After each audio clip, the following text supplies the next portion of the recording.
अस्सलाम वालेकुम, सुबह बख़ैर। आज मेरा फ़र्स्ट व्लॉग है और आज का व्लॉग स्टार्ट करते हैं इस प्यारी सी सुबह के साथ। अभी मैंने वली का लंच और नाश्ता रेडी कर लिया और अब मैं उसको उठाने जा रही थी। ये वली का लंच और नाश्ता है, इसको उठा के तैयार करने के बाद मैं इसे नाश्ता करवाती हूँ। और यहाँ ये मेरी मज़े मज़े की बातें सुन के खुश हो रहा था। वली अपने बाबा के साथ रोज़ स्कूल जाता है और उसको स्कूल छोड़ के आके उसके बाबा नाश्ता करते हैं, तो मैं अपना और उनका नाश्ता रेडी कर रही थी। नाश्ते में मोस्टली हम लोग पराठा खाते हैं, साथ रात वाला सालन, मलाई और चाय।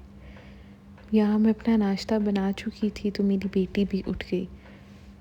वैसे वो लेट उठती है जब वली आता है, आज वो जल्दी उठ गई थी तो मैंने उसका नाश्ता नहीं बनाया। चाय डालने के बाद मैंने उसके लिए एग फ्राई किया और हम लोग नाश्ता करने लग गए। नाश्ता करने के बाद मैंने घर की सफाई की जिसका व्लॉग मैं रिकॉर्ड नहीं कर सकी। और यहाँ हम वली को लेने जा रहे थे, ये इसलिए इतनी खुश थी कि भाई को स्कूल से लेने जा रही थी।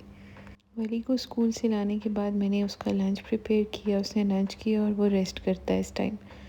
उठ के वो थोड़ी देर अपनी बहन के साथ, वो ये वर्कर है उसके साथ खेलता है अपने रूम में। ये दोनों खेल रहे थे तो मैंने सोचा मैं जल्दी जल्दी खाना बना लेती हूँ। खाने में मैंने आज बनाई थी चिकन कढ़ाई।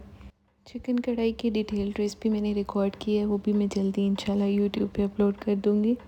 बहुत मज़े की बनी थी चिकन कढ़ाई। इसके साथ मैंने भरी हुई मिर्ची फ्राई की थी जिसने इसके फ्लेवर को और इन्हेंस कर दिया था। खाना बनाने के बाद मैंने बच्चों को रेडी किया क्योंकि हम लोगों ने बाहर जाना था, कुछ चीज़ें ज़रूरी लेनी थी। आज मौसम बहुत अच्छा था और ये हम पहुंच गए ग्रोसरी स्टोर ज़रूरी चीज़ें लेने के लिए, जिसमें सबसे ज़रूरी मेरा शैम्पू था जो ख़त्म हुआ हुआ था। इसके अलावा सब बच्चों की चीज़ें थी नूडल्स को छोड़ के, क्योंकि ये मेरे थे। चीज़ें संभालने के बाद हम लोगों ने खाना खाया। खाना खाने का व्लॉग मैं रिकॉर्ड नहीं कर सकी क्योंकि बच्चों को खाना खिलाना एक बहुत मुश्किल टास्क होता है, उसके साथ में कोई दूसरा काम नहीं कर सकती। और इसके बाद मैंने बच्चों को चेंज करवाया, उनको फीडर वगैरह दे के सुला दिया और यहाँ ये दोनों सो चुके थे। इन दोनों को सुलाने के बाद मेरे जितने भी पेंडिंग काम होते हैं वो मैं तब करती हूँ। और अभी मुझे किचन साफ़ करना था क्योंकि मैंने खाने के बर्तन नहीं धोए थे। खाने के बर्तन धोने से पहले मैंने सोचा कि इन दोनों को सुला दूँ क्योंकि वली ने सुबह स्कूल जाना होता है।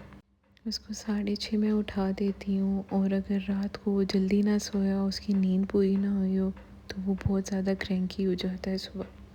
और इधर मैं पहुँच गई थी अपने बर्तन धोने के लिए, जो कि बहुत ज़्यादा थे आज। बर्तन धोते धोते मुझे काफ़ी देर लग गई और किचन भी काफ़ी गंदा हुआ हुआ था। बर्तन धोने के बाद मैंने किचन साफ़ किया। मुझे शादी से पहले मेरी मम्मा ने और शादी के बाद मेरी मदर इन लॉ ने भी ये बात बताई कि अगर रात को किचन में बर्तन हो या गंदगी हो तो सुबह के टाइम जो रिस्क देने के लिए फरिश्ते आते हैं तो वो गंदगी देख के वापस लौट जाते हैं। तो मेरे माइंड में हमेशा से ये बात होती है और मेरी कोशिश होती है कि मैं रात को अपना किचन बिल्कुल नीट क्लीन करके सोऊं। अगर किसी मजबूरी की वजह से रह जाता है तो पूरी रात मेरे माइंड में ये बात चलती रहती है कि मैंने क्यों नहीं साफ़ किया, मैं कर लेती, या गंदा रह गया किचन। तो इसलिए मेरी कोशिश होती है कि मैं साफ़ करके ही सोऊं। आज मेरा फर्स्ट व्लॉग था तो वो छोटी मोटी गलतियों को प्लीज़ इग्नोर कीजिएगा और मेरे व्लॉग को सपोर्ट कीजिएगा। लाइक, शेयर, कमेंट, सब्सक्राइब कीजिएगा और जो छोटी मोटी गलतियाँ हुई हों उसका बताइएगा कमेंट सेक्शन में, ताकि अगली दफ़ा मैं उनको ठीक कर लूँ। यहाँ मेरे सारे काम फाइनली ख़त्म हो गए थे और इस साफ़ सुथरे किचन को देख के मुझे बहुत सुकून आता है। ये सबसे अच्छी फीलिंग होती है एंड ऑफ द डे मेरी। और ये बॉडी लग्जरीज़ का फुट लोशन है जो कि बहुत अच्छा है। मैं रोज़ रात को अपने हस्बैंड का फुट मसाज इसी से करती हूँ। इसके रिज़ल्ट्स बहुत अमेजिंग हैं क्योंकि मेरे हस्बैंड के पाँव सेंसिटिव हैं, डस्ट से ख़राब हो जाते हैं, तो ये बहुत अच्छा है। और यहाँ मुझे बारिश की आवाज़ आई तो मैं रिकॉर्ड करने चली गई कि अपना व्लॉग इस प्यारे से मौसम पे एंड करते हैं। दुआ में याद रखिएगा। अल्लाह हाफ़िज़।